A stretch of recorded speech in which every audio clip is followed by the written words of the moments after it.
Yo, YouTube, what is up? Welcome back to Rated R for Wrestling Studios. What up, Mom? Survivor Series 2020 just ended a few short minutes ago when we're recording this.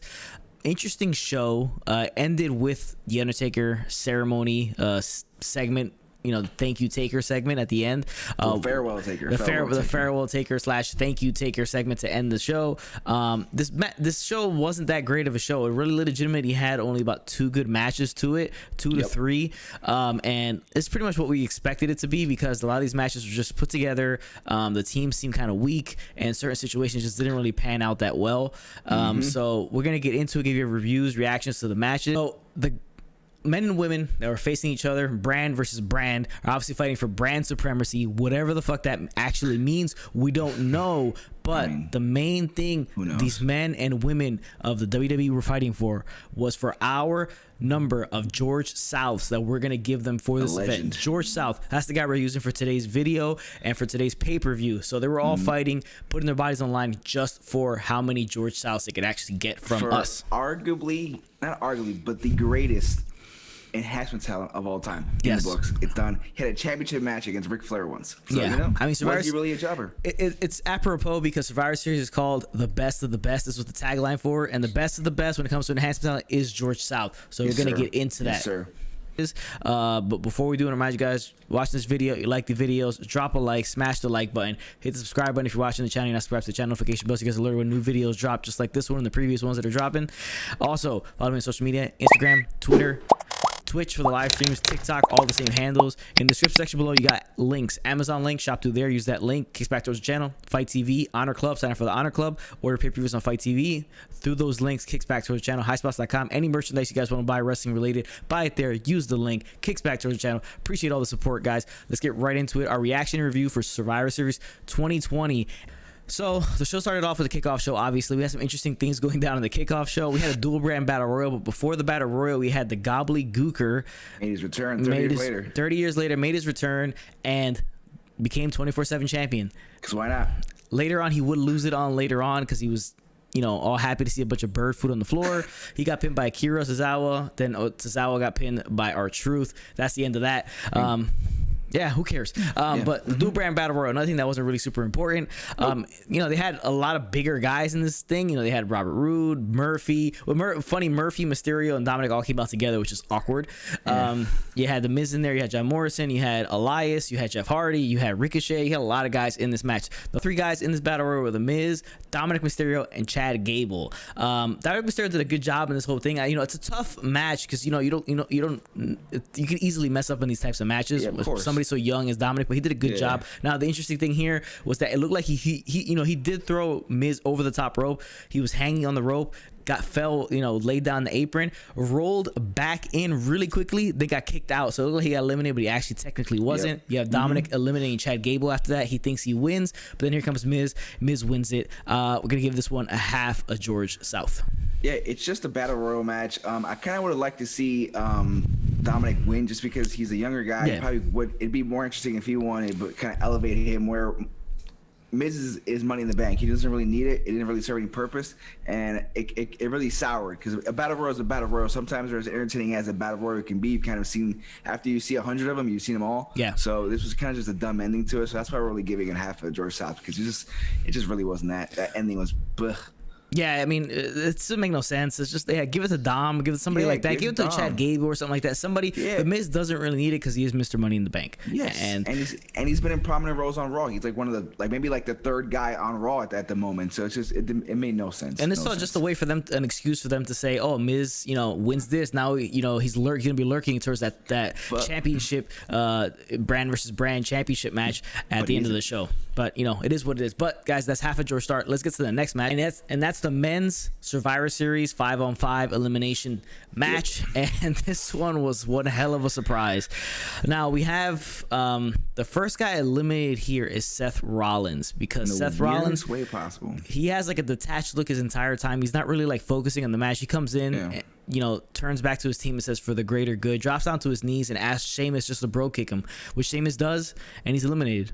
And I don't know why. I guess maybe he really is just leaving now to go to to go because of the birth of his child. So I guess that's what they're doing. I don't really understand. I guess for the greater good, it's like the end of the Messiah. I guess that character's been buried here with that bro cake. Maybe that's what they're trying to get at, and we won't see him for a while, and he'll be back maybe in the WrestleMania season. But it's a shame for that to be the end. He just kind of sits there and just like, it doesn't make any sense. It just it felt rushed and kind of dumb, but whatever, it is what it is. Yeah, and then that would lead on to the clean sweep of SmackDown. They would get all their members eliminated, not eliminate one member of Monday Night Raw, with all the issues Monday Night Raw team was dealing with throughout the entire past weeks, with AJ Styles naming himself the captain, them all having issues with him. The match was not good, and it was stupid to have them get clean sweep. It looks bad for SmackDown. You have the SmackDown on the bigger network, and you just have them get clean sweep. I know you could say like, oh, they whatever it was. Sometimes that happens. A team that that shouldn't get swept gets swept. But there's no actual consequences from this. So what the hell was the point of sweeping them completely? Makes no sense. We're gonna give this one half a George South. Yeah, half of George South, and the fact that we know why Big E wasn't in it, because they didn't want him to get didn't want him to get swamped because it was pathetic. It made no sense. It didn't elevate anybody on SmackDown, and it didn't really elevate anybody at Raw because the whole week, the entire build-up was like they couldn't get along. It would have been more interesting if they were bickering the entire time and made the match more interesting. You just miss. Yeah, and Jey Uso being the final guy eliminated by Keith Lee to finish that matchup, and then Roman Reigns was really upset with him. Why? I don't really know why he would care that much about that, but he's SmackDown, not that team is not SmackDown. So it makes no sense. But half of George South for the Raw men's team versus the SmackDown men's team in the Survivor Series match. Raw takes the win there. Raw now up 2-0. If you're keeping a score at home, which probably not, because it doesn't mean anything. I would hope you're not. Anyway. Yeah. Next match in the show. That is SmackDown Tag Team Champions, Street Profits going against the Raw Tag Team Champions, The New Day. Now, The New Day came out with Big E, dressed as their Gears of War characters. Which was the whole awesome, getup, which is one of the best entrance gears I've ever seen in my entire life. They were announced recently that they are in the game as DLC. It's only second to when they came out of WrestleMania Dallas, when they came out with the Super Saiyan armor. That is true. Yeah, that is true. Like second to that, basically. Second to that, yeah. Now, going towards the match, this is a really good match. These two teams work really well together, and it felt kind of like a passing of the torch kind of thing, where there was a lot of respect shown after the match. Now, the Street Profits get the win here, but it was a real back and forth. Like the beginning, New Day was dominating the Street Profits, and as the tables turned, Street Profits dominating New Day. So it was real back and forth, but it felt like a passing of the torch. Like, this is the new tag team to kind of take the New Day's role a little bit as the more of the face that does all the marketing, does all the merchandising, does all that other stuff like that, because they get a lot of time on the mic, just like New Day does. So maybe that's, I know why they have them on separate brands, so technically maybe not be passing the torch, and New Day's still tag team champions, but I think they're just giving the rub to Street Profits that they might end up taking the position that New Day holds eventually. But yeah, they got the win here, and we're gonna give this one 3 George Souths. This is a really athletic, fun match. Two really good tag teams. Street Profits look better and better every single time that they have a match.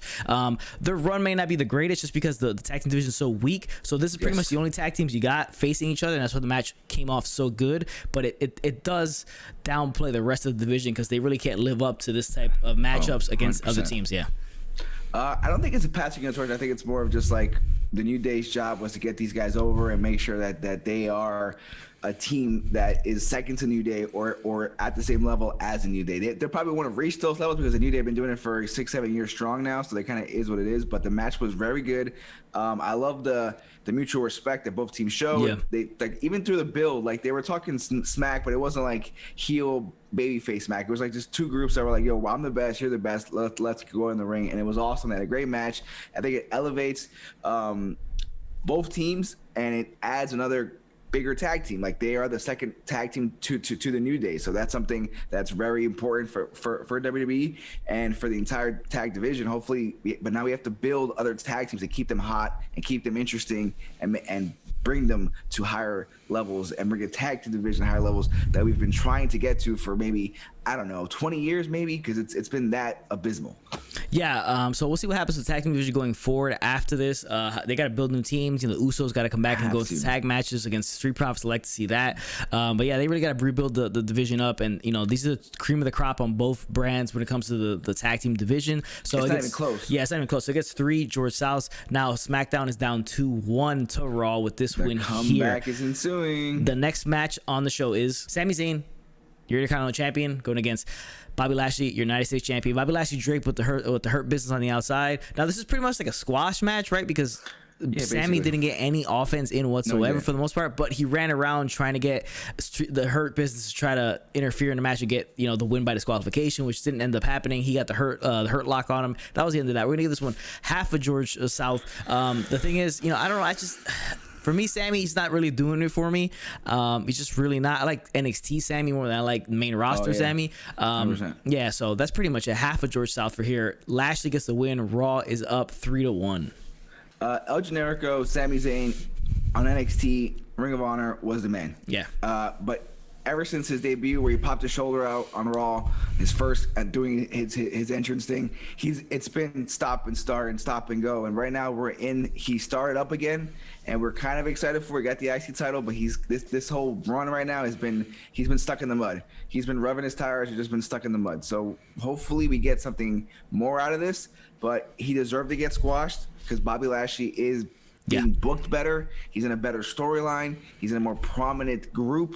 And right now, the U.S. title is a little more important than the IC belt. And I feel like it's been that way for a little bit. I don't know. Maybe it's just me, but this definitely elevates Bobby. We needed to elevate Bobby because Her Business is such a big freaking deal, and they need to be a big freaking deal because Cedric Alexander and Shelton Benjamin are going for those belts New Day. So gotta keep them strong. Yeah, I do gotta keep him strong. This one gets half of George South. Yeah, kind of a throwaway match. Yeah, it was what it was. Kind of like an interesting take on a squash, but it doesn't mean that it doesn't make it a good match. So next thing on the show was your Raw Women's Champion Asuka against your SmackDown Women's Champion Sasha Banks. We've seen this matchup before a lot in the summer, but not to say that it's ever a bad match when they do get together. Sometimes the finish may be convoluted and a little odd and oddball finish. Like the whole summer? Yeah, like the whole summer, but the matches tend to be good. Just like this one was good. We're going to give this one to George Souths here. Sasha Banks gets the win. Very, very solid match. A lot of series of near falls here and there, but Sasha finally gets to beat Asuka. Interesting that there was no interference or attack from Carmella, so they kind of stayed away from the actual storylines going on in the shows when it came to this pay-per-view. They didn't implement really any other outside storylines into the actual matches that were taking place on this show, but gets 2 George Souths from us. Yeah, I think it would have got 3 for me if the build was better, but like the builds for this entire pay-per-view were just so off and not interesting at all. But it's expected. These girls have been in the ring together a lot and they have great matches. This was another good match to add to their list of great matches. I think the right person won here. I think we need to get Asuka a credible opponent on Raw. She really needs it. She's kind of floundering. She's not even the main woman on the Raw roster. It's basically Nia Jax and Shayna and throwing Lana through the freaking table. So I don't know. That's basically what it's been. So Asuka needs let's get Asuka going. Let's go. Come on. She's been champ since basically WrestleMania. Yeah, she kind of has been a couple months after WrestleMania. So yeah, her run has been lackluster. Not enough talent on there not to say not enough talent, but not enough storyline built around to get her really 100% run interesting enough. But next thing on the show, that gets 2 George Souths from us. Next thing on the show is the Raw Women's team versus the SmackDown Women's team, and this was kind of a mess as well. Both traditional Survivor Series brand versus brand matches were messy at best. First person eliminated here is Bayley. She didn't do a ton in this match, which I thought was interesting. Maybe she's going away for a bit. They're kind of gonna let her go away and then have her bring her back eventually. But that's what it kind of felt like, her getting eliminated first. She was the self-proclaimed captain of Team SmackDown. But an interesting thing there. Everybody was getting upset with Lana, the entire team. It was kind of funny that they made her stand on the steps and kind of just stand there like a child on timeout. She kind of she stood there the entire time. Nice showing from Bianca Belair with the athleticism, the big flips, all that stuff like that. Liv Morgan got a nice rub. She got a nice showing. She got a nice showing here. Liv Morgan did. Natalya messed up on a move on Peyton Royce, but then put her in a sharpshooter and eliminated Peyton Royce. Peyton Royce got a little spot. She's the one that eliminated Bayley. So she got a little bit of a rub there too. Some women did good, some women didn't. But the ending was, I did not enjoy the ending whatsoever. The final 3 were Nia Jax, Bianca Belair, and of course Lana still standing on the steps, not doing anything. Belair, Nia Jax are fighting on the outside. Belair lifts up Nia Jax and throws her into the first row behind the barricade, but then they both get counted out, and Lana is the winner. So Team Raw gets the win there. They're up 4-2 at this point, and we're gonna give this match half a George South because it was kind of on the sloppy side and the finish was pretty bad. The finish was really bad. I mean, I called it that Raw was going to win, but I thought they would, win with Lana being the and doing something that way. But like it ended that way, but it didn't really end that way because it would have been a lot. It would have meant more, and this whole build of her being like this like the she's being bullied basically for the last 2 months, and it's just like this would have been good to her to help the team win, even if it was a roll up, but just something. This was dumb. She was on the rope, on the steps the entire time. They were outside. The count came in, and then she wins. It was just like it was dumb. It was dumb. It could have been done so much better, and you would have built. It would have meant that the last 2 months. It would have made it mean that much more. It was very dumb. Just was a waste of time. Really waste of time. Yeah, it was really a waste of time. But whatever. These matches are what they are. Yeah. Sometimes they're good, sometimes they're bad. But SmackDown just seemed like a stronger team. But they kind of just, I don't know. It was a bad finish. It just was. It really was. But let's get to the next thing on the show, the main event, and that was your Universal Champion Roman Reigns along with Paul Heyman. Like if we're going against the WWE Champion. Drew McIntyre. This was a tremendous matchup, a very, very good main event type match. You got two big guys going against each other, laying their shit in. Very physical, rough match. Samoan drop on McIntyre through the announce table. Big spot there. But Roman is doing a great job. Drew McIntyre's doing a great job as well. He hits the Claymore on Roman Reigns at one point, knocking the ref. Ref takes a bump on the outside.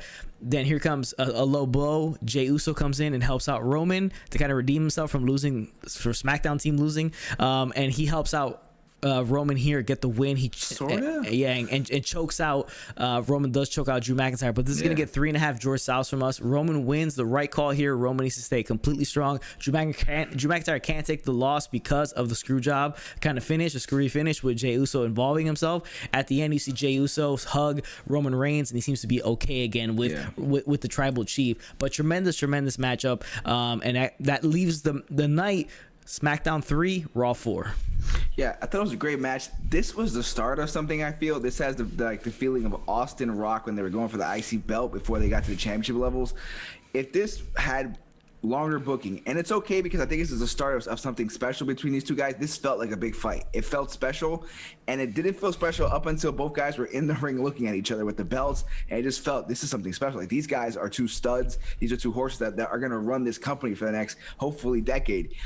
So it has that feel. This is the start of a rivalry that can grow and be something really huge. Maybe not this Mania, maybe in a couple years, maybe 2 Manias, so maybe a SummerSlam. You know what I'm saying? Like it's gonna come back. It's gonna mean that much more. Great start to this rivalry. It was so well done, and the fact that it was done only 2 weeks ago, that it actually even became in the universe where this was going to happen. So if this gets a proper booking and a build, just a month or two build, this can be, historically good. I'm just, it left me really excited to see these guys in the future.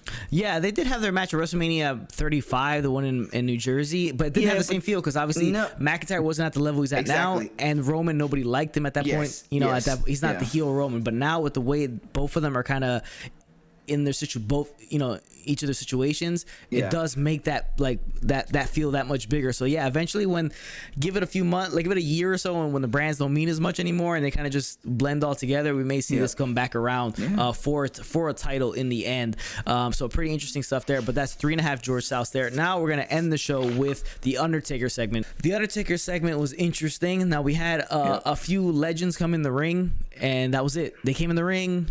Savvy Vega was there, Henry Godwin. Those are the two outliers that we normally never see when they do the legends thing. Godfather was there, but we've seen him before. Mick Foley was there, Shawn Michaels, Triple H, all those guys. Jeff Hardy was there, so those guys were there. But Savio and Henry Godwin, the most interesting ones there. Good to see Savio back. Yeah, good to see Savio. Now they all came in the ring, and then they went to commercial, and then they came back, and Vince McMahon was in the ring. So all the legends came in the ring for no reason. It wasn't commercial. It was like a Taker promo. Yeah, a Taker promo. But then really good but why weren't these guys standing around the ring or something like that? They just kind of left. So then you have McMahon in the ring cutting his promo, and he keeps staring at the ceiling for some reason. He's holding back the tears, man. He's holding back the tears. And then he introduces the Undertaker. He leaves. Undertaker has a massively long entrance as per usual, but it's always tremendous, nonstop pyro and this could be the last time we see it. Most likely it's the last time we see it in this way. And he comes in the ring, cuts a very short promo saying for 30 years he's made that walk, and then he's time to put the Undertaker, have the Undertaker character rest in peace.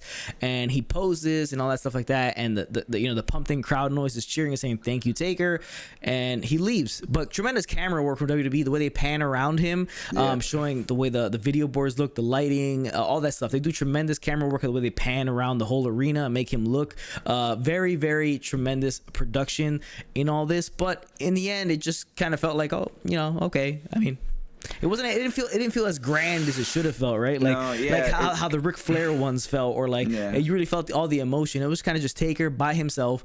I don't want to see the point of the legends in the beginning. It makes no sense to me because they just hugged each other and then you never saw him again. You didn't see an interaction between Taker, Undertaker, and McMahon, which I think I would have liked. You know, a hug or something, or a salute or a handshake, something. You never see that. I think it would have been better, more heartfelt, because you've already humanized the character by showing him in other ways, his family life, his personal life, having him on the podcasts, you know, with Stone Cold and all that stuff like that. So you know that. So there's no need to protect it anymore. Have him show a certain side of himself, to hug McMahon, hug his friends, the BSK crew, all that stuff like that. But you know, it was what it was. It's just a little tribute, but I felt like it could have been more. Maybe they just did this because there's no fans, so I don't know.